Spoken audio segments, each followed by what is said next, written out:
Hello everyone, welcome to back my channel.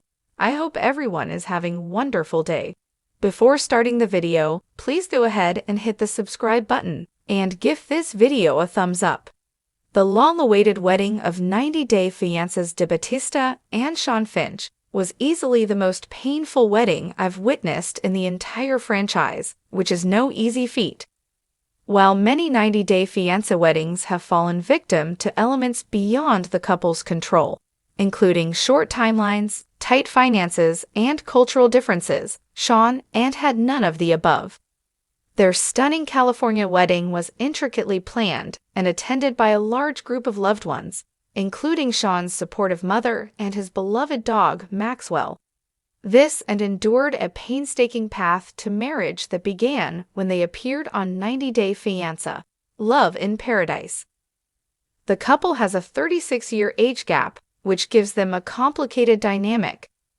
Shawn had misgivings about desire for gender affirmation surgery, and he pushed her to have an open relationship while they were long distance. However, Shawn also had many sweet moments, and move from Brazil to Los Angeles proved their love could overcome even the most difficult circumstances. Their optimism is what made their catastrophic wedding day even more unsettling, the day's disastrous turn even more awkward, and, at times, heartbreaking. As their wedding day approached, 90-Day Fiancé's Shawn worried wouldn't be able to stick to their timeline, and it turns out his fears were justified. Was meant to get ready for the 5 p.m. ceremony on the wedding venue property, but even with her friend attempting to keep her on track, couldn't speed up the process of doing her hair and makeup.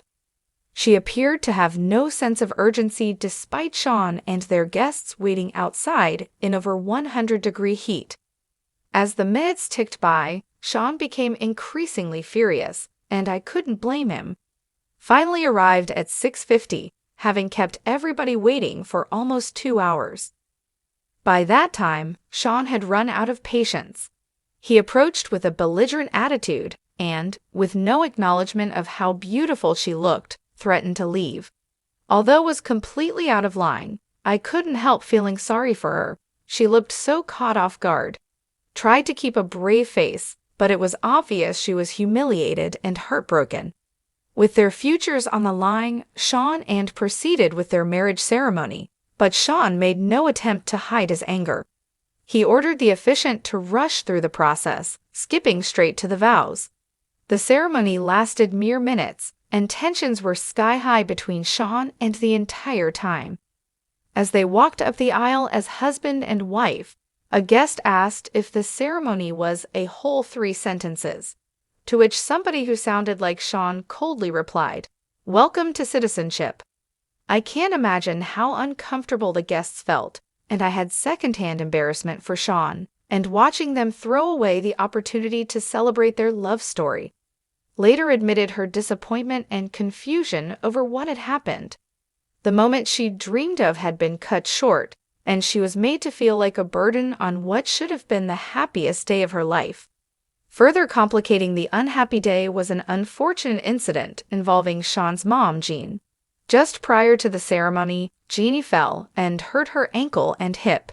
She insisted she could wait until after the wedding to go to the hospital. Shawn was beside himself with worry, which I'm sure played a large role in his obnoxious behavior. During the 2 hours kept the guests waiting, Jeannie sat in the front row in excruciating pain, her leg propped up on a chair in front of her.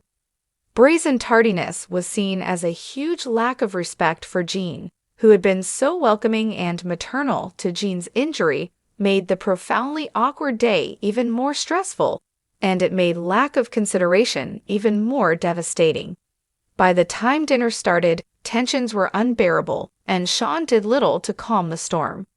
During an obligatory toast, he thanked his guests for coming and then added an insult. At this point, the guests were stunned. Shawn had every right to be upset, but the way he treated ruined the day for everybody else. He admitted during a confessional that disregard for him, when it truly mattered, triggered concerns that she would never truly be there for him. Shawn and wedding day wouldn't have been so horrifying if it hadn't been so full of potential. But the 90-day fiancé couple had been through so much, and they'd orchestrated what should have been a perfect celebration of their love. With only themselves to blame for the sad turn of events, I have to wonder if Shawn and wedding was a sign that some problems are simply insurmountable.